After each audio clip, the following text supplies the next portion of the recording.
ਕਰੀਏ ਗੁਰ ਵਿਚਾਰ,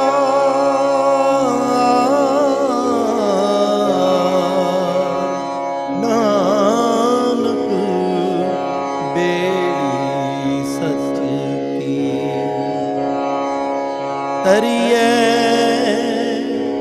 ਗੁਰ ਵਿਚਾਰ।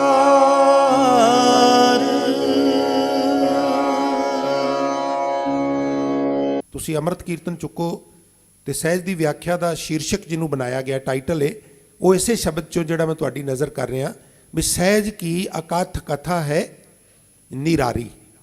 ਸ਼ਬਦ ਸ਼ੁਰੂ ਹੁੰਦਾ ਹੈ ਤਹਿ ਪਾਵਸ ਸਿੰਧ ਧੂਪ ਨਹੀਂ ਛਈਆ, ਤਹਿ ਉਤਪਤ ਪਰਲੋ ਨਾਹੀਂ, ਜੀਵਨ ਮਿਰਤ ਨਾ ਦੁੱਖ ਸੁਖ ਵਿਆਪੈ, ਸੁਨ ਸਮਾਦ ਦੋਉ ਤੈ ਨਾਹੀਂ।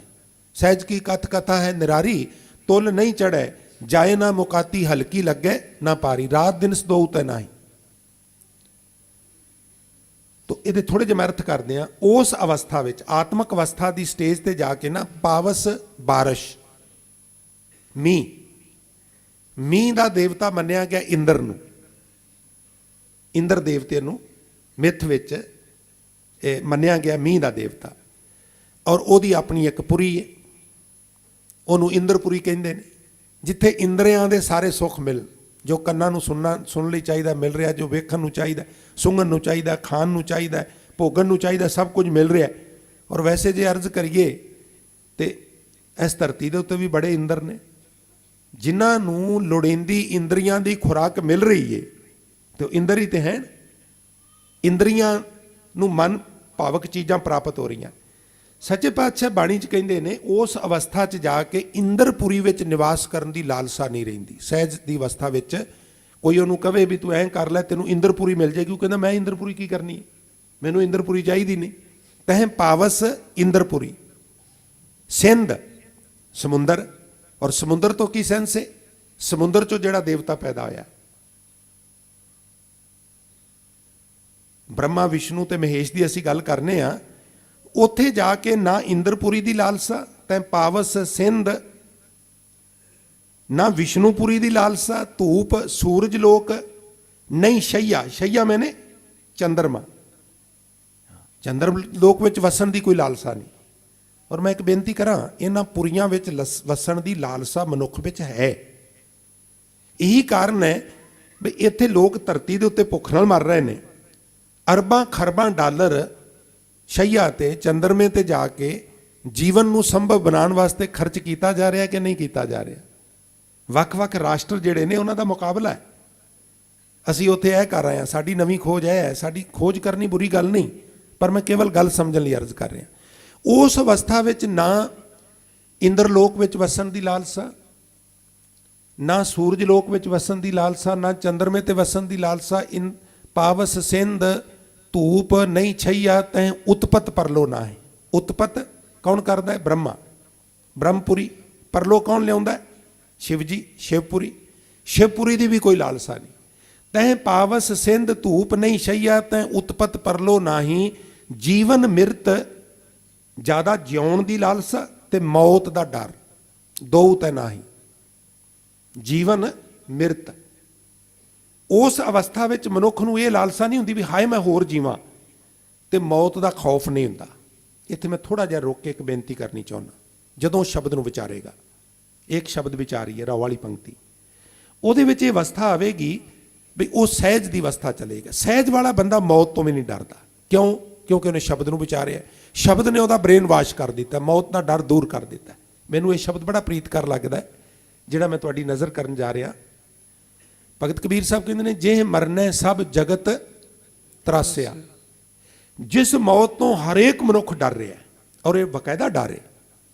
ਸਾਡੇ ਹਿੰਦੁਸਤਾਨ ਦੀਆਂ ਵੱਖ-ਵੱਖ ਜੇਲ੍ਹਾਂ ਵਿੱਚ ਇਹ ਦੇਖਿਆ ਗਿਆ ਹੈ ਵੀ ਜਿਸ ਵਿਅਕਤੀ ਨੂੰ ਫਾਂਸੀ ਦੀ ਸਜ਼ਾ ਹੋ ਜਾਂਦੀ ਹੈ, ਕਈ ਵਾਰ ਉਹਦੀ ਮਾਨਸਿਕ ਦਸ਼ਾ ਨੂੰ ਨਾਪਣ ਵਾਸਤੇ ਉਹਦਾ ਵੇਟ ਕਰਦੇ ਨੇ। ਜਿਸ ਤਰ੍ਹਾਂ 10 ਦਿਨ ਰਹਿ ਗਏ ਨੇ, ਅੱਜ ਹੁਕਮ ਹੋਇਆ ਹੈ ਤੇ 10 ਦਿਨ ਲਗਾਤਾਰ ਉਹਨੂੰ ਨਾਪਣਾ। ਕਹਿੰਦੇ ਨੇ ਕਿਲੋ 2-2 ਕਿਲੋ ਰੋਜ਼ ਵੇਟ ਲੂਜ਼ ਹੋ ਰਿਹਾ ਹੈ। ਕਾਹਦੇ ਨਾਲ? ਸਾਹ ਸੁੱਕ ਰਹੇ ਨੇ।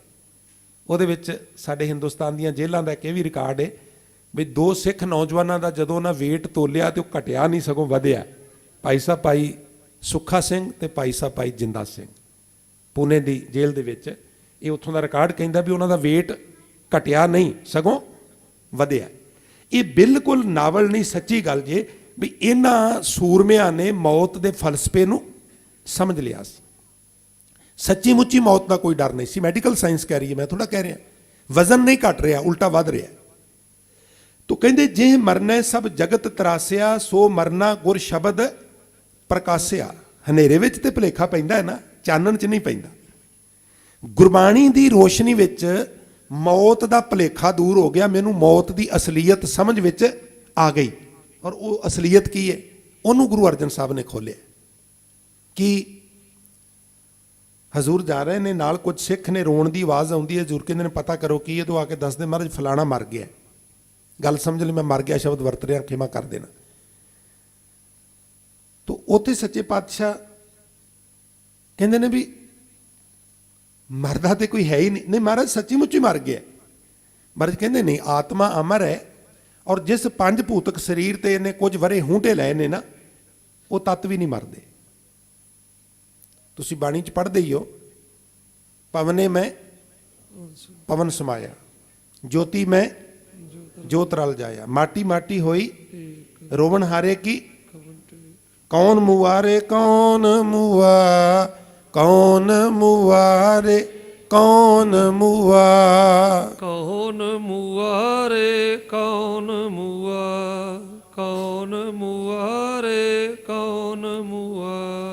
ਬ੍ਰਹਮ ਗਿਆਨੀ ਮਿਲ ਕਰੋ ਵਿਚਾਰਾ, ਬ੍ਰਹਮ ਗਿਆਨੀ ਮਿਲ ਕਰੋ ਵਿਚਾਰਾ, ਬ੍ਰਹਮ ਗਿਆਨੀ ਮਿਲ ਕਰੋ ਵਿਚਾਰਾ, ਬ੍ਰਹਮ ਗਿਆਨੀ ਮਿਲ ਕਰੋ ਵਿਚਾਰਾ। ਏ ਤੋ ਚਲਤ ਭਇਆ, ਏ ਤੋ ਚਲਤ ਭਇਆ, ਏ ਤੋ ਚਲਤ ਭਇਆ, ਇਹ ਤੋ ਚਲਤ ਭਇਆ। ਹਜ਼ੂਰ ਕਹਿੰਦੇ ਕੌਤਕ ਹੋਇਆ, ਕੋਈ ਨਹੀਂ ਮਰਿਆ। ਆਤਮਾ ਅਮਰ ਹੈ ਔਰ ਤੱਤ ਵੀ ਨਹੀਂ ਮਰਦੇ। ਆਤਮਾ ਨੂੰ ਤੇ ਅਸੀਂ ਅਮਰ ਮੰਨਨੇ ਆ। ਬੜੇ ਸ਼ਬਦ ਨੇ। ਜਦੋਂ ਤੁਸੀਂ ਕਹਿੰਦੇ ਹੋ ਬਹੁਤ ਜਨਮ ਵਿਛਰੇ ਥੇ, ਇਹ ਗੱਲ ਵੱਖਰੀ ਹੈ ਵੀ ਸਾਡੇ ਕੁਝ ਵਿਦਵਾਨ ਸੱਜਣ ਪੁਨਰ ਜਨਮ ਦੇ ਕਨਸੈਪਟ ਨੂੰ ਨਹੀਂ ਮੰਨਦੇ, ਪਰ ਮੇਰਾ ਇਹਦੇ ਵਿੱਚ ਦ੍ਰਿੜ ਨਿਸ਼ਚਾ ਹੈ। ਮੈਂ ਕਈ ਵਾਰ ਸੰਗਤ ਵਿੱਚ ਬੇਨਤੀ ਕੀਤੀ ਹੈ, ਸੱਚੇ ਪਾਤਸ਼ਾਹ ਨੇ ਕੁਝ ਦੋ ਇੱਕ ਕੌਤਕ ਇਸ ਤਰ੍ਹਾਂ ਦੇ ਜ਼ਾਤੀ ਜ਼ਿੰਦਗੀ ਦੇ ਵਿੱਚ ਵਰਤਾਏ ਵੀ ਸ਼ਾਇਦ ਮੇਰੇ ਉਸ ਭਰਮ ਨੂੰ ਮਹਾਰਾਜ ਤੋੜਨਾ ਚਾਹੁੰਦੇ ਸਨ। ਪਰਪੱਕ ਨਿਸ਼ਚਾ ਕਰ ਦਿੱਤਾ ਵੀ ਨਹੀਂ, ਬਾਕਾਇਦਾ ਪੁਨਰ ਜਨਮ ਹੈ। ਸ਼ੁਕਰਾਤ ਇਸ ਗੱਲ ਦਾ ਬੜਾ ਕਾਇਲ ਸੀ। ਉਹ ਪੁਨਰ ਜਨਮ ਨੂੰ ਮੰਨਦਾ ਸੀ। ਉਹ ਕਹਿੰਦੇ ਜੋ ਕੁਝ ਮੇਰੇ ਕੋਲ ਹੈ ਉਹ ਮੇਰੇ ਸਿਰਫ ਇਸ ਜਨਮ ਦਾ ਨਹੀਂ, ਇਹਦੇ ਪਿੱਛੇ ਕਈ ਜਨਮਾਂ ਦੀ ਕਾਲ ਹੈ। ਖੈਰ, तो आत्मा अमर है। ऐसे घर हम बहुत बसाए जब हम राम गर्भ होया है। भगत कबीर जी, आ शरीर रूपी घर असी बड़े वसाए ने। गर्भ विच आके कई जन्म लए, फिर मरे, फिर जम्मे, फिर मरे, फिर जम्मे। हुण जित्थों तक तत्तां दी गल है, 5 तत्त ने। हजूर कहंदे ने तत्त भी तत्तां विच चले जांदे। अजोके युग विच दाह करन दा एक तरीका इलैक्ट्रॉनिक पट्ठी भी है। तुहाडे चों किसी वीर ने इलैक्ट्रॉनिक पट्ठी दे विच किसी दा शरीर दाह हुंदा वेख्या होवे तो उन्हां नूं पता भी जे क्वांटल दा मनुख है ना, क्वांटल दा, ते जदों दाह करके वो देंदे ने ना ते वो बिल्कुल थोड़ा हुंदा है। मेरा जिथों तक ख्याल है भी वो धड़ियां च नहीं हुंदा। जे कोई सवाल करे भी एक क्वांटल दा मनुख इलैक्ट्रॉनिक पट्ठी विच लटा के संस्कार कीता ते आ छोटी जी लिफाफी विच पा के दे दिता, गया कित्ते है? ते जिहड़े तुहाडे वर्गे पढ़े लिखे सज्जन डॉक्टर बैठे ने, वो कहिंदे ने भी मनुख विच मिनीमम 65 लीटर 65% मैक्सीमम 75% ते पानी है, वो वाष्पीकरण होकर आसमान में चला गया। इलैक्ट्रॉनिक पट्ठी चों आसमान में चला गया, पानी च पानी चला गया, अग च अग चली गई, हवा च हवा चली गई। एक तत्त जिहड़ा है वो पट्ठी च बाकी रह गया। वो की सी? मट्टी। और उस मट्टी नूं तुसीं अपनियां रवायतां अनुसार जल प्रवाह कर रहे, थोड़ा जिहा जल दे उत्ते तरेगा, फिर मट्टी भी मट्टी ते बैठ जाएगी। मट्टी च मट्टी चली गई, हवा च हवा चली गई, स्पेस स्पेस चला गया, अग च अग चली गई, पानी च ਪਾਣੀ ਚਲਾ ਗਿਆ, ਤੱਤ ਜਿੱਥੋਂ ਆਏ ਸਨ ਵਾਪਸ ਚਲੇ ਗਏ। ਹੋ ਸਕਦਾ ਜਿਹਦਾ ਤੁਸੀਂ ਅੱਜ ਸੰਸਕਾਰ ਕਰਕੇ ਆਏ ਹੋ, ਜੇ 3-4 ਦਿਨ ਬਾਅਦ ਮੀਂਹ ਪਿਆ ਹੈ ਤੇ ਉਹ ਮੌਨਸੂਨਾਂ ਦੇ ਨਾਲ ਤੁਹਾਡੇ ਹੀ ਘਰ ਦੇ ਵਿਹੜੇ ਦੇ ਵਿੱਚ ਮੀਂਹ ਬਣ ਕੇ ਵਰਸ ਰਿਹਾ ਹੋਵੇ। ਪੋਸੀਬਿਲਿਟੀ। ਮਰਿਆ ਕੌਣ ਹੈ? ਉਹ ਤੱਤ ਕਿਸੇ ਵੇਲੇ ਫਿਰ ਇਕੱਠੇ ਹੋ ਕੇ ਕੋਈ ਪੁਤਲਾ ਬਣ ਸਕਦੇ ਨੇ। ਵਾਹਿਗੁਰੂ ਉਹਦੇ ਵਿੱਚ ਆਪਣਾ ਰੂਹ ਜਿਹੜੀ ਉਹਨੂੰ ਪ੍ਰਵੇਸ਼ ਕਰਕੇ ਉਹਨੂੰ ਘੋੜੀ ਦੇ ਉੱਤੇ ਹੂੰਟੇ ਦਵਾ ਸਕਦਾ ਹੈ। ਕੌਣ ਮਰਦਾ? ਕੋਈ ਵੀ ਤੇ ਨਹੀਂ ਮਰਦਾ। ਇਹ ਫਲਸਫਾ ਸਮਝ ਵਿੱਚ ਆਉਂਦਾ ਹੈ। ਫਿਰ ਬੰਦਾ ਕਹਿੰਦਾ ਪਵਨੇ ਮੈਂ ਪਵਨ ਸਮਾਇਆ, ਜੋਤੀ ਮੈਂ ਜੋਤ ਰਲ ਜਾਇਆ, ਮਾਟੀ ਮਾਟੀ ਹੋਈ ਏਕ, ਰੋਵਣ ਹਾਰੇ ਕੀ ਕਵਨ ਟੇਕ, ਕੌਣ ਮੁਆ ਰੇ ਕੌਣ ਮੁਆ, ਬ੍ਰਹਮ ਗਿਆਨੀ ਮਿਲ ਕਰੋ ਵਿਚਾਰਾ, ਇਹ ਤਾਂ ਚਲਤ ਭਇਆ। ਅਗਲੀ ਕਿਛ ਖਬਰ ਨਾ ਪਾਈ, ਰੋਵਣ ਹਾਰੋ ਪੀ ਊਟ ਸਿਧਾਈ। ਜੀਵਨ ਮਿਰਤ ਨਾ ਦੁੱਖ ਸੁੱਖ ਵਿਆਪੈ, ਹੋਰ ਜਿਉਣ ਦੀ ਲਾਲਸਾ ਸਹਿਜ ਵਿੱਚ ਨਹੀਂ ਰਹਿੰਦੀ। ਮੌਤ ਦਾ ਖੌਫ ਨਹੀਂ ਰਹਿੰਦਾ, ਕਿਉਂਕਿ ਫੰਡਾ ਕਲੀਅਰ ਹੋ ਜਾਂਦਾ ਹੈ, ਬ੍ਰੇਨ ਵਾਸ਼ ਹੋ ਜਾਂਦਾ ਹੈ। ਇੱਕ ਵਿਅਕਤੀ ਡਾਕਟਰ ਬਣ ਗਿਆ, ਉਹ 2 ਮਰੀਜ਼ਾਂ ਨੂੰ ਲੁਟਾ ਕੇ ਇੱਕ ਦੀ ਕਿਡਨੀ ਕੱਢ ਕੇ ਦੂਜੇ ਦੇ ਸਰੀਰ 'ਚ ਟ੍ਰਾਂਸਫਰ ਕਰ ਦਿੰਦਾ। ਕੀ ਹੋਇਆ ਜੀ? ਆਪਰੇਸ਼ਨ ਹੋਇਆ। ਕਾਹਦਾ ਆਪਰੇਸ਼ਨ ਹੋਇਆ ਜੀ? ਇਹਦੀ ਕਿਡਨੀ ਕੱਢ ਕੇ ਇਹਦੇ ਸਰੀਰ 'ਚ ਪਾਈ। ਹਨੇਰ ਸਾਈਂ ਦਾ ਇੱਕ ਬੰਦਾ ਬੰਦੇ ਦੇ ਪਾਰਟ ਨੂੰ ਦੂਜੇ ਸਰੀਰ ਵਿੱਚ ਫਿੱਟ ਕਰਕੇ ਕੰਮ ਲੈ ਸਕਦਾ ਹੈ, ਤੇ ਪ੍ਰਮਾਤਮਾ ਇੱਕ ਆਤਮਾ ਨੂੰ ਸਰੀਰ 'ਚੋਂ ਕੱਢ ਕੇ ਦੂਜੇ ਸਰੀਰ ਵਿੱਚ ਨਹੀਂ ਪਾ ਸਕਦਾ? ਜ਼ਰੂਰ ਪਾ ਸਕਦਾ ਹੈ। ਇਹਨੂੰ ਵੱਧ ਤੋਂ ਵੱਧ ਤੁਸੀਂ ਮੇਜਰ ਆਪਰੇਸ਼ਨ ਕਹਿ ਲਓ। ਇਸ ਸਰੀਰ 'ਚੋਂ ਆਤਮਾ ਨੂੰ ਕੱਢ ਕੇ ਆਪਣੇ ਚਰਨਾਂ 'ਚ ਲੀਨ ਕਰ ਲੈਣਾ, ਜਾਂ ਕਿਸੇ ਹੋਰ ਨਵੇਂ ਸਰੀਰ ਵਿੱਚ ਪਾ ਦੇਣਾ। ਵੱਧ ਤੋਂ ਵੱਧ ਕੀ ਹੈ? Major operation. ਡਾਕਟਰ ਆਪਰੇਸ਼ਨ ਕਰਦਾ ਹੈ, ਅਕਾਲ ਪੁਰਖ ਨੂੰ ਤੁਸੀਂ ਮੇਜਰ ਆਪਰੇਸ਼ਨ ਕਹਿ ਲਓ। ਮਰਿਆ ਕੌਣ ਹੈ? ਕੋਈ ਵੀ ਤੇ ਨਹੀਂ ਮਰਿਆ। ਮੇਰੀ 20 ਸਾਲ ਪੁਰਾਣੀ ਖਟਾਰਾ ਕਾਰ ਸੜਕ ਦੇ ਉੱਤੇ ਕੋਈ ਰੋਕ ਕੇ ਤੇ ਨਵੀਂ ਕਾਰ ਸਾਹਮਣੇ ਖੜੀ ਕਰਕੇ ਕਹੇ ਵੀ ਆਓ ਲਓ ਤੇ ਇਹ ਦੇ ਦਿਓ, ਤੇ ਇਹਦੇ ਵਿੱਚ ਦੁਖਾਂਤ ਦੀ ਕਿਹੜੀ ਗੱਲ ਹੈ? ਇਹ ਤੇ ਖੁਸ਼ੀ ਦੀ ਗੱਲ ਹੈ। ਅੱਖਾਂ 'ਚ ਗਿੱਡਾਂ, ਕੰਨਾਂ ਤੋਂ ਸੁਣਦਾ ਨਹੀਂ, ਪੈਰ ਲਟਖੜਾ ਰਹੇ ਨੇ, ਸਿਰ ਡਗਮਗਾ ਰਿਹਾ ਹੈ, ਔਰ ਖੋ ਕੇ ਪੁਰਾਣਾ ਜਰਾ ਜੀਰਨ ਸਰੀਰ ਔਰ ਨਵਾਂ ਨਵੇਲਾ ਜਿਹਾ ਜਿਹਨੂੰ ਕਦੀ ਕੋਈ ਚੁੱਕੀ ਫਿਰੇ, ਕਦੀ ਕੋਈ ਚੱਕੀ ਫਿਰੇ, ਕਦੀ ਕੋਈ ਚੁੰਮੇ, ਕਦੀ ਕੋਈ ਚੁੰਮੇ। ਹਰਜ ਕੀ ਹੈ ਜੀ? ਪਰ ਜਿਨ੍ਹਾਂ ਨੂੰ ਸਮਝ ਆਈ ਉਹ ਕਹਿੰਦੇ ਨੇ ਕਬੀਰ ਮੋਹਿ ਮਰਨੇ ਕਾ ਚਾਓ ਹੈ, ਮਰੋ ਤਾਂ ਹਰ ਕੇ ਦਵਾਰ, ਮਤ ਹਰ ਪੁੱਛੇ ਕੌਣ ਹੈ ਪਰਾ। ਜਿਨ੍ਹਾਂ ਨੂੰ ਨਹੀਂ ਸਮਝ ਆਈ ਉਹ ਡਰਦੇ ਨੇ। ਜੀਵਨ ਮਿਰਤ ਨਾ ਦੁੱਖ ਸੁੱਖ ਵਿਆਪੈ ਸੁੰਨ। ਜਿਵੇਂ ਡਾਕਟਰ ਆਪਰੇਸ਼ਨ ਕਰਨ ਲੱਗੇ ਹਿੱਸੇ ਨੂੰ ਸੁੰਨ ਕਰ ਲੈਂਦੇ ਨੇ, ਇਸ ਤਰ੍ਹਾਂ ਮਨੁੱਖ ਸ਼ੂਨਿਆ ਅਵਸਥਾ ਵਿੱਚ ਚਲਾ ਜਾਂਦਾ ਜਿੱਥੇ ਦੁੱਖ ਸੁੱਖ ਨਹੀਂ ਵਿਆਪਦੇ। ਸਮਾਦ ਦੋ ਤੈ ਨਾਹੀ, ਉੱਥੇ ਅਦਵੈਤ ਵੀ ਖਤਮ ਹੋ ਜਾਂਦੀ ਹੈ। ਔਰ ਮਹਾਰਾਜ ਭਗਤ ਕਬੀਰ ਸਾਹਿਬ ਇੱਥੇ ਅੱਗੇ ਜਾ ਕੇ ਕਹਿੰਦੇ ਨੇ ਵੀ ਨਾ ਉੱਥੇ ਉੱਚੇ ਦੀ ਹੰਕਾਰ, ਨਾ ਨੀਵੇਂ ਦਾ ਕੋਈ ਮਨ ਵਿੱਚ ਤੌਖਲਾ। ਦਿਨ ਸਰਾਤ, ਦਿਨ ਨੂੰ ਮਨੁੱਖ ਭੱਜ ਦੌੜ ਕਰਦਾ ਹੈ, ਰਾਤ ਨੂੰ ਮਨੁੱਖ ਸੌਂਦਾ ਹੈ। ਭਾਵ ਇੱਕ ਮਨ ਦੀ ਭਟਕਣਾ ਮਾਇਆ ਪਿੱਛੇ, ਔਰ ਮਾਇਆ ਦੀ ਗਾਫਲਤਾ ਵਿੱਚ ਸੌਣ ਦਾ ਉਹ ਵੀ ਸਿਲਸਿਲਾ ਚਲਾ ਜਾਂਦਾ ਹੈ। ਜਲ ਨਹੀਂ ਪਵਨ ਪਾਵਕ ਫੋ ਨਾਹੀ। ਜਲ, ਪਵਨ, ਪਾਵਕ। ਪਾਵਕ ਤ੍ਰਿਸ਼ਨਾ ਦੀ ਅੱਗ, ਜਲ ਵਕਾਰਾਂ ਦਾ ਚਿੱਕੜ,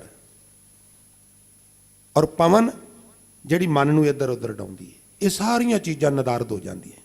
ਸਤਿਗੁਰ ਤਹਾਂ ਸਮਾਈ, ਅਗੰਮ ਅਗੋਚਰ ਰਹਿ ਨਿਰੰਤਰ, ਪਰ ਗੁਰ ਕਿਰਪਾ ਤੇ ਲਈਏ, ਕਹੋ ਕਬੀਰ ਬਲ ਜਾਓ ਗੁਰ ਆਪਣੇ, ਸਤ ਸੰਗਤ ਮਿਲ ਰਹੀ ਹੈ। ਮਹਾਰਾਜ ਕਹਿੰਦੇ ਨੇ ਸਹਿਜ ਸੰਤੋਖ, ਸ਼ਿੰਗਾਰੀਆਂ ਔਰ ਮਿੱਠਾ ਬੋਲਣੀ ਆਤਮਕ ਅਡੋਲਤਾ ਵਾਲੀ ਅਵਸਥਾ ਅੰਦਰ ਲੈ ਆਉਂਦੀਆਂ ਨੇ, ਸੰਤੋਖ ਧਾਰਨ ਕਰਦੀਆਂ ਨੇ, ਕਿਉਂਕਿ ਬੇੜੇ ਸਿਦਕ ਵਾਲਿਆਂ ਦੇ ਪਾਰ ਨੇ। ਸੰਤੋਖ ਦੇ ਵਿਪਰੀਤ ਸ਼ਬਦ ਹੈ ਤ੍ਰਿਸ਼ਨਾ, ਔਰ ਤ੍ਰਿਸ਼ਨਾ ਦੇ ਸੰਬੰਧ ਵਿੱਚ ਸਿੱਖੀਜ਼ਮ ਦਾ ਬਿਲਕੁਲ ਸਿੰਪਲ ਜਿਹਾ ਪ੍ਰਿੰਸੀਪਲ ਹੈ ਵੀ ਤ੍ਰਿਸ਼ਨਾ ਇੱਕ ਅੱਗ ਹੈ। ਔਰ ਮੈਂ ਸਮਝਣ ਵਾਸਤੇ ਅਰਜ਼ ਕਰਨਾ ਹੁੰਦਾ ਅਕਸਰ ਵੀ ਇੱਕ ਕੋਲਾ ਜ਼ਮੀਨ ਤੇ ਰੱਖ ਕੇ ਉਹਦੇ ਤੇ 10 ਕੁ ਫੱਟੀਆਂ ਰੱਖ ਕੇ ਨਾ ਫੂਕ ਮਾਰਦੀ, ਅੱਗ ਬਲ ਪਏ ਤੇ ਘਰ 'ਚ ਜਿੰਨਾ ਬਾਲਣ ਉਹਦੇ ਤੇ ਰੱਖ ਦਈਏ, ਤੇ ਫਿਰ ਪ੍ਰਿੰਟ ਮੀਡੀਆ, ਇਲੈਕਟ੍ਰੋਨਿਕ ਮੀਡੀਆ 'ਚ ਸਾਰੇ 'ਚ ਐਲਾਨ ਕਰ ਦਈਏ ਵੀ ਆਓ ਆਪਾਂ ਸਾਰੇ ਲੁਧਿਆਣੇ ਦੀਆਂ ਜਿੰਨੀਆਂ ਲੱਕੜਾਂ ਨੇ ਨਾ ਦੁਸ਼ਹਿਰਾ ਗਰਾਊਂਡ 'ਚ ਲਿਜਾ ਕੇ ਇਹਦੇ ਉੱਤੇ ਰੱਖਣੀਆਂ ਨੇ। ਉਦੋਂ ਤੱਕ ਰੱਖੀ ਜਾਣੀਆਂ ਨੇ ਜਦੋਂ ਤੱਕ ਇਹ ਅੱਗ ਅੱਕ ਨਾ ਜਾਏ ਜਾਂ ਥੱਕ ਨਾ ਜਾਏ। ਮੈਂ ਕਹਿੰਦਾ ਤੁਸੀਂ ਲੁਧਿਆਣਾ ਛੱਡੋ, ਸਾਰੀ ਪ੍ਰਿਥਵੀ ਦੀਆਂ ਲੱਕੜਾਂ ਮੁੱਕ ਜਾਣਗੀਆਂ, ਅੱਗ ਨੇ ਨਾ ਅੱਕਣਾ ਤੇ ਨਾ ਥੱਕਣਾ। ਮਨ ਦੀ ਅਵਸਥਾ ਤ੍ਰਿਸ਼ਨਾ ਦੇ ਸੰਦਰਭ ਵਿੱਚ ਕੁਝ ਇਸੇ ਤਰ੍ਹਾਂ ਦੀ। ਜੇ ਕਹੀਏ ਵੀ ਇਹ ਜੋ ਕਹਿੰਦਾ ਇਹਨੂੰ ਉਹ ਪ੍ਰੋਵਾਈਡ ਕਰੀਏ ਤੇ ਇਹ ਰੱਜ ਜਾਏਗਾ, ਹਜ਼ੂਰ ਕਹਿੰਦੇ ਨੇ ਅੱਗ ਵਰਗੀ ਗੱਲ ਹੈ। ਇਦਾਂ ਨਹੀਂ ਹੋ ਸਕਦਾ। ਇਹ ਤੇ ਮਨ ਲੋਚੈ ਬੁਰਾਈਆਂ ਗੁਰ ਸ਼ਬਦੀ, ਇਹ ਮਨ ਹੋੜੀ ਹੈ। ਚਾਂਦ ਪੱਟ ਜੀ। ਸਹਿਜ ਸੰਤੋਖ, ਸ਼ਿੰਗਾਰੀਆਂ ਔਰ ਮਿੱਠਾ ਬੋਲਣੀ, ਇਹ ਵੀ ਇੱਕ ਸ਼ੁਭ ਗੁਣ ਹੈ। ਸਮਾਂ ਸਮਾਪਤੀ ਵਾਲੇ ਮੈਂ ਜ਼ਿਆਦਾ ਵਿਸਥਾਰ ਨਾ ਕਰਾਂ। ਮਿੱਠਾ ਬੋਲਣ, ਨਿਵ ਚੱਲਣ, ਹੱਥੋਂ ਦੇ ਕੇ ਭਲਾ ਮਨਾਏ। ਮਿੱਠਾ ਬੋਲਣ ਨਾਲ ਜਿੱਥੇ ਸਾਨੂੰ ਅਸੀਂ ਦੂਜੇ ਨੂੰ ਆਨੰਦ ਦਿੰਦੇ ਹਾਂ, ਉੱਥੇ ਸਾਨੂੰ ਆਪ ਨੂੰ ਵੀ ਸਕੂਨ ਮਿਲਦਾ। ਕਦੀ ਪੜਚੋਲ ਕਰਿਆ ਜੇ ਵੀ ਕਦੀ ਬੀਪੀ ਹਾਈ ਹੋ ਜਾਏ, ਕਿਸੇ ਕਾਰਨ ਵਸ ਕਿਸੇ ਨੂੰ ਉੱਚਾ ਬੋਲ ਬਈਏ, ਤੇ ਜਿੰਨੀ ਕੁ ਦੇਰ ਬੋਲਨੇ ਆ 2 ਮਿੰਟ ਉਹਨੂੰ ਬੁਰਾ ਲੱਗੇਗਾ, ਅਪਸੈਟ ਹੋਵੇਗਾ। ਜਿਹਨੂੰ ਕੌੜੇ ਬੋਲ ਬੋਲੇ ਨੇ ਉਹ 2 3 4 10 ਮਿੰਟ ਅਪਸੈਟ ਹੋਵੇਗਾ, ਅਸੀਂ ਸਾਰਾ ਦਿਨ ਅਪਸੈਟ ਰਵਾਂਗੇ। ਕਦੀ ਪੜਚੋਲ ਕਰਕੇ ਰਹਿ, ਆਤਮਾ ਝੰਜੋੜਦੀ ਹੈ ਮਗਰੋਂ, ਜੋ ਤੂੰ ਕੀਤਾ ਗਲਤ ਕੀਤਾ।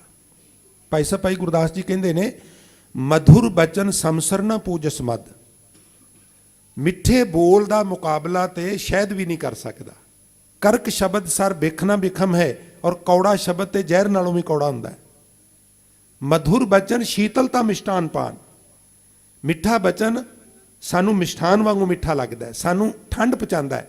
ਕਰਕ ਸ਼ਬਦ ਸੋ ਤਪਤ ਘਟ ਕੰਮ ਹੈ, ਔਰ ਕੌੜਾ ਸ਼ਬਦ ਤੇ ਜੇਠ ਹਾੜ ਦੀ ਗਰਮੀ ਨਾਲੋਂ ਵੀ ਮਨੁੱਖ ਨੂੰ ਜ਼ਿਆਦਾ ਤਪਾ ਦਿੰਦਾ ਹੈ। ਮਧੁਰ ਬਚਨ ਸ਼ੀਤਲਤਾ ਸੰਤੋਖ, ਬੜੀ ਅੰਦਰ ਸ਼ੀਤਲਤਾ ਹੈ, ਸੰਤੋਖ ਹੈ, ਸੁੱਖ ਮਿਲਦਾ ਹੈ। ਪਰ ਕਰਕ ਸ਼ਬਦ ਭਾਈ ਗੁਰਦਾਸ ਜੀ ਕਹਿੰਦੇ ਨੇ, ਦੋਖ ਰੋਕ ਸ਼ਰਮ ਹੈ, ਥਕੇਵਾ ਹੁੰਦਾ ਹੈ। ਜਿਵੇਂ ਨਾ ਕਿਸੇ ਕੱਪੜੇ ਨੂੰ ਧੋ ਕੇ ਨਿਚੋੜ ਕੇ ਚੰਗੀ ਤਰ੍ਹਾਂ ਤੇ ਛੰਡ ਕੇ ਤਾਰ ਤੇ ਸੁੱਕਣੇ ਪਾਈਦਾ, ਜਦੋਂ ਗੁੱਸਾ ਚੜ੍ਹ ਕੇ ਹਟਦਾ ਹੈ ਨਾ, ਤੇ ਆਪਣੇ ਸਰੀਰ ਦੀ ਪੜਚੋਲ ਕਰੀਏ ਤੇ ਇਸ ਤਰ੍ਹਾਂ ਸਾਨੂੰ ਨਿਚੋੜ ਕੇ ਤੇ ਛੰਡ ਕੇ ਪਾ ਜਾਂਦਾ ਹੈ, ਭਾਵ ਹਿਲਾ ਜਾਂਦਾ ਹੈ। ਇਹਨੂੰ ਹਜ਼ੂਰ ਕਹਿੰਦੇ ਨੇ, ਕਾਮ ਕ੍ਰੋਧ ਕਾਇਆ ਕੋ ਗੱਲ ਹੈ, ਜਿਉ ਕੰਚਨ ਸੁਹਾਗਾ ਟਲ ਹੈ। ਅਖੀਰ ਚ ਕਹਿੰਦੇ ਨੇ, ਮਧੁਰ ਬਚਨ ਲੱਗ ਅਗਮ ਸੁਗਮ ਹੋਏ। ਕੰਮ ਇਸ ਤਰ੍ਹਾਂ ਦਾ ਹੈ ਵੀ ਉਹ ਅੜ ਗਿਆ, ਹੋ ਨਹੀਂ ਸਕਦਾ। ਮਿੱਠਾ ਬੋਲਣ ਨਾਲ ਨਾ ਹੋਣ ਵਾਲਾ ਕੰਮ ਵੀ ਹੋ ਜਾਂਦਾ ਹੈ। ਕਰਕ ਸ਼ਬਦ ਲਗ ਸੁਗਮ ਅਗਮ ਹੈ, ਔਰ ਕੌੜਾ ਬਚਨ ਬੋਲ ਕੇ ਜਿਹੜਾ ਹੋਇਆ ਹੋਇਆ ਕੰਮ ਹੈ ਨਾ, ਉਹ ਕੰਮ ਵੀ ਅਸੀਂ ਵਿਗਾੜ ਲੈਂਦੇ ਹਾਂ। ਇਸ ਲਈ ਹਜ਼ੂਰ ਕਹਿੰਦੇ ਨੇ, ਸਹਿਜ ਸੰਤੋਖ ਸ਼ਿੰਗਾਰੀਆਂ ਮਿੱਠਾ ਬੋਲਣੀ। ਪੇਰ ਰਿਸਾਲੂ ਤਾਂ ਮਿਲੈ, ਜਾਂ ਗੁਰ ਕਾ ਸ਼ਬਦ ਸੁਣੀ। ਇਹਦੇ ਅਰਥ ਪ੍ਰੋਫੈਸਰ ਸਾਹਿਬ ਨੇ ਕੀਤੇ ਨੇ ਵੀ ਰਸ ਦਾ ਘਰ ਅਕਾਲ ਪੁਰਖ ਤਾਂ ਮਿਲਦਾ ਜੇ ਗੁਰੂ ਦੇ ਸ਼ਬਦ ਰੂਪੀ ਉਪਦੇਸ਼ ਨੂੰ ਗੌ ਨਾਲ ਸੁਣੀਏ। ਸਿਰਫ 2-1 ਮਿੰਟ ਸਮਾਂ ਇਜਾਜ਼ਤ ਨਹੀਂ ਦਿੰਦਾ। ਗੁਰੂ ਦੇ ਸ਼ਬਦ ਰੂਪੀ ਉਪਦੇਸ਼ ਨੂੰ ਗੌ ਨਾਲ ਸੁਣੀਏ, ਫਿਰ ਰਸਾਲੂ ਮਿਲਦਾ ਹੈ। ਉਪਦੇਸ਼ ਨੂੰ ਸੁਣਨਾ ਹੈ, ਔਰ ਈਵਨ ਗੌ ਨਾਲ ਸੁਣਨਾ। ਗੁਰੂ ਅਰਜਨ ਸਾਹਿਬ ਕੋਲ ਭਾਈ ਝਾਂਝ, ਭਾਈ ਮਕੰਦੂ, ਭਾਈ ਕਦਾਰਾ, ਇਹ 3 ਸਿੱਖ ਆਏ। ਆਖਣ ਲੱਗੇ, ਸੱਚੇ ਪਾਤਸ਼ਾਹ, ਅੱਜ ਸਾਡੇ ਵਿੱਚ ਇੱਕ ਮਤਭੇਦ ਹੋ ਗਿਆ। ਜਿਹੜੇ ਇਹ ਸਿੱਖ ਨੇ, ਕਹਿੰਦੇ ਨੇ ਵੀ ਗੁਰਬਾਣੀ ਦਾ ਪਾਠ ਕਰਨਾ ਚਾਹੀਦਾ, ਬਸ ਇੰਨਾ ਹੀ ਕਾਫੀ ਹੈ। ਜਿਹੜੇ ਇਹ ਵਿੱਚ ਖੜੇ ਨੇ, ਕਹਿੰਦੇ ਨੇ ਵੀ ਕੀਰਤਨ ਕਰਨਾ ਸੁਣਨਾ ਚਾਹੀਦਾ, ਗੁਰਬਾਣੀ ਪਾਠ ਨਾਲ ਕੁਝ ਨਹੀਂ ਸੌਰਦਾ। ਪਰ ਜਿਹੜੇ ਇਸ ਪਾਸੇ ਖੜੇ ਨੇ, ਕਹਿੰਦੇ ਨੇ ਵੀ ਨਹੀਂ, ਗੁਰਬਾਣੀ ਪਾਠ ਦੀ ਵੀ ਨਹੀਂ ਲੋੜ, ਕੀਰਤਨ ਦੀ ਵੀ ਨਹੀਂ ਲੋੜ, ਸਿਰਫ ਵਿਚਾਰ ਕਰਨੀ ਤੇ ਸੁਣਨੀ ਚਾਹੀਦੀ। ਹੁਣ ਤੁਸੀਂ ਕਿਰਪਾ ਕਰਕੇ ਦੱਸੋ ਵੀ ਸਾਡੇ ਚੋਂ ਕੌਣ ਰਾਈਟ ਹੈ ਤੇ ਕੌਣ ਰੌਂਗ ਹੈ। ਸੱਚੇ ਪਾਤਸ਼ਾਹ ਕਹਿਣਗੇ, ਤੁਹਾਡੇ ਵਿੱਚੋਂ ਕੋਈ ਵੀ ਰੌਂਗ ਨਹੀਂ, ਕਿਉਂਕਿ ਗੁਰਬਾਣੀ ਪਾਠ ਦਾ ਆਪਣਾ ਮਹੱਤਵ ਹੈ, ਕੀਰਤਨ ਦਾ ਆਪਣਾ, ਔਰ ਕਥਾ ਦਾ ਆਪਣਾ। ਮਹਾਰਾਜ ਉਹ ਕਿਵੇਂ? ਮਹਾਰਾਜ ਕਹਿਣਗੇ, ਗੁਰਬਾਣੀ ਦਾ ਪਾਠ ਇਸ ਤਰ੍ਹਾਂ ਜਿਸ ਤਰ੍ਹਾਂ ਕੋਈ ਕਿਸਾਨ ਖੇਤੀ ਕਰਦਾ ਹੈ, ਪਰ ਸਿੰਚਾਈ ਦਾ ਸਾਧਨ ਉਹਦੇ ਕੋਲ ਖੂਹ ਹੈ। ਖੂਹ ਦੀ ਕੀ ਸਮੱਸਿਆ ਹੈ? ਥੋੜਾ ਪਾਣੀ ਹੁੰਦਾ ਹੈ, ਮਸ਼ੱਕਤ ਜ਼ਿਆਦਾ ਕਰਨੀ ਪੈਂਦੀ, ਹੁਣ ਤੇ ਰਹੇ ਨਹੀਂ। ਔਰ ਜਿਸ ਲੇਵਲ ਦੇ ਉੱਤੇ ਖੂਹ ਹੈ, ਉਦੋਂ ਉੱਚੇ ਚੜ੍ਹਾਈ ਵਾਲੀ ਜ਼ਮੀਨ 'ਚ ਉਹਦਾ ਪਾਣੀ ਨਹੀਂ ਜਾ ਸਕਦਾ, ਸੀਮਤ ਜੀ ਖੇਤੀ ਹੁੰਦੀ ਹੈ। ਔਰ ਕੀਰਤਨ ਕੀ ਹੈ? ਕੀਰਤਨ ਕਰਨ ਮੇਘ ਕੀ ਬਰਖਾ, ਬਰਖਾ ਜਲ ਹੋਏ ਜੀਵਨ ਹਰਖਾ, ਖੇਤੀ ਜੈ ਤੈ ਹਰੀਅਲ ਹੋਏ, ਸਾਬਤ ਦਾਣਾ ਤਿੰਨ ਮੈਂ ਜੋਏ।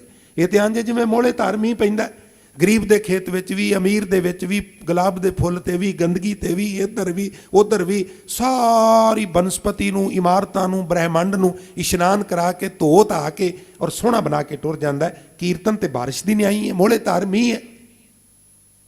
ਤੇ ਮਹਾਰਾਜ ਫਿਰ ਕਥਾ, ਮਹਾਰਾਜ ਕਹਿੰਦੇ ਕਿ ਜਦੋਂ ਮੋਹਲੇ ਧਾਰ ਮੀਂਹ ਪੈ ਕੇ ਹਟਦਾ ਹੈ ਨਾ, ਤੇ ਉੱਚਿਆਂ ਟਿੱਬਿਆਂ ਦਾ ਪਾਣੀ ਵੀ ਰਿੜ ਕੇ ਨੀਵਿਆਂ ਥਾਵਾਂ ਤੇ ਆ ਜਾਂਦਾ ਹੈ, ਟਿੱਬੇ ਫਿਰ ਸੁੱਕੇ ਦੇ ਸੁੱਕੇ। ਫਰੀਦਾ ਗਰਭ ਜਿੰਨਾ ਵਡਿਆਈਆਂ, ਧਨ ਜੋਬਨ ਆਗਾ, ਖਾਲੀ ਚੱਲੇ ਧਨੀ ਸਿਓ, ਟਿੱਬੇ ਜਿਉ ਮੀਆਂ।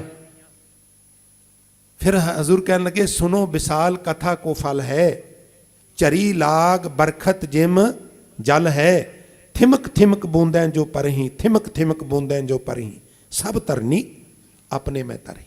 ਇਹ ਤੇ ਛੋਟੀ ਕਣੀ ਦਾ ਮੀਂਹ। ਬਨਸਪਤੀ ਮਾਹਿਰ ਕਹਿੰਦੇ ਨੇ ਵੀ ਜਿਹੜਾ ਛੋਟੀ ਕਣੀ ਦਾ ਮੀਂਹ ਹੈ ਨਾ, ਜੇ ਕਿਤੇ ਤੋਲਿਆ ਜਾਏ ਨਾ, ਤੋਲਿਆ ਜਾਏ ਵੀ ਕਿੰਨਾ ਮੀਂਹ ਜ਼ਮੀਨ ਤੇ ਡਿੱਗਾ ਹੈ, ਜਿੰਨਾ ਤੋਲ ਦੇ ਵਿੱਚ ਉਹ ਪਾਣੀ ਡਿੱਗਾ ਹੈ ਨਾ, ਓਨਾ ਹੀ ਅਨਾਜ ਜਿਹੜਾ ਐਤਕੀ ਪਲੱਸ ਹੋਵੇਗਾ। ਸੁਦਾ ਹੀ ਅਨਾਜ ਸਾਰਾ ਧਰਤੀ ਜਿਹੜੀ ਉਹਨੂੰ ਗ੍ਰਹਿਣ ਕਰ ਰਹੀ ਹੈ, ਉਹਦੀ ਰੋੜ ਬਣ ਕੇ ਅਗਾਂਹ ਨਹੀਂ ਜਾਣੀ। ਇਸ ਲਈ ਮਹਾਰਾਜ ਕਹਿੰਦੇ ਨੇ, ਜੇ ਗਊ ਨਾਲ ਪੇਰ ਰਸਾਲੂ ਤਾਂ ਮਿਲੇ, ਜਾਂ ਗੁਰ ਕਾ ਸ਼ਬਦ ਸੁਣੀ।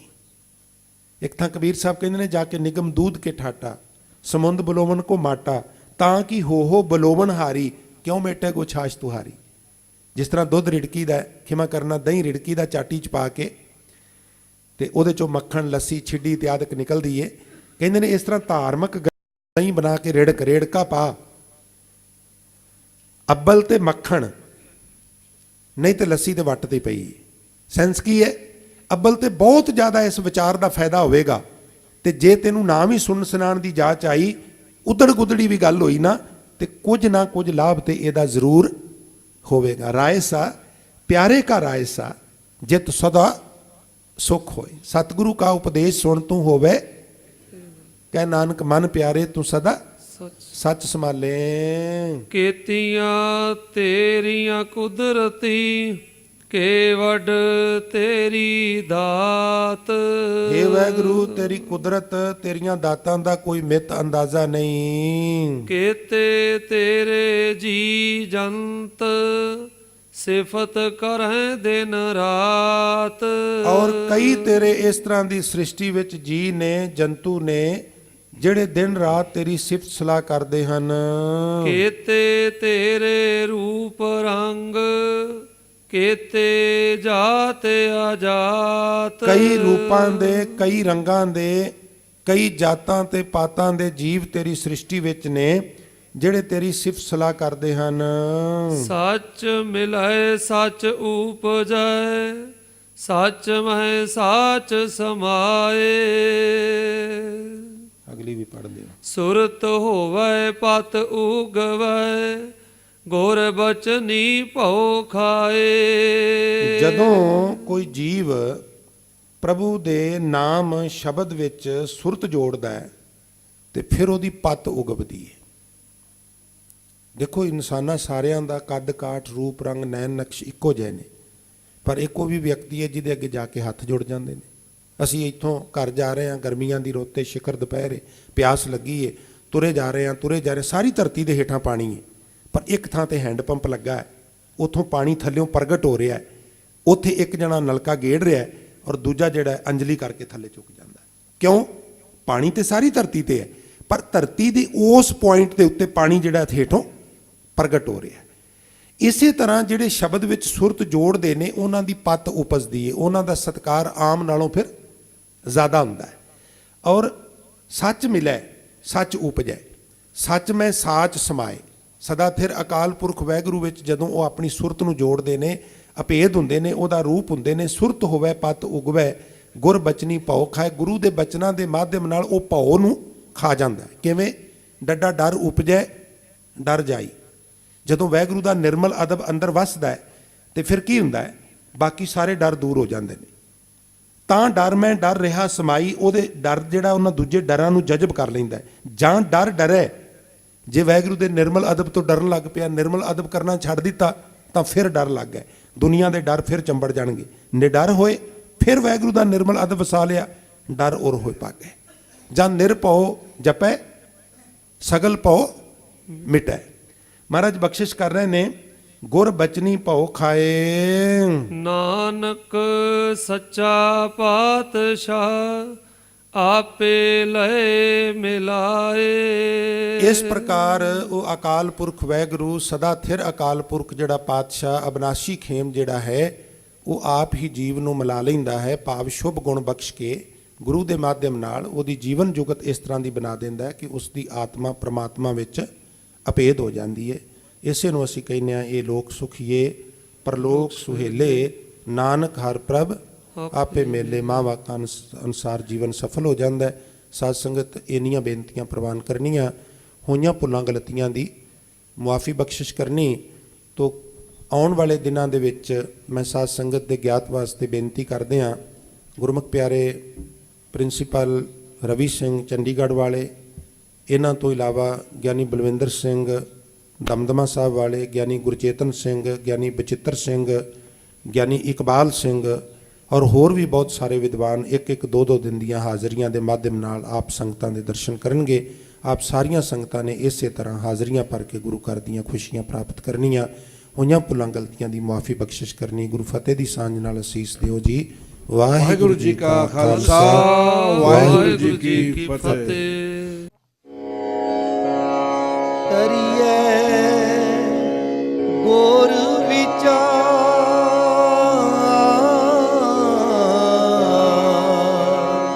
ਨਾਨਕ ਬੇੜੀ ਸੱਚ ਕੀ। ਕਰੀਏ ਗੁਰ ਵਿਚਾਰ,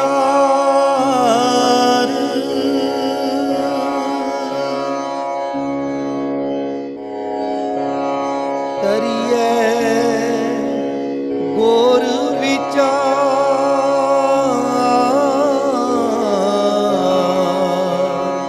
ਨਾਨਕ ਬੇੜੀ ਸੱਚ ਕੀ। ਕਰੀਏ ਗੁਰ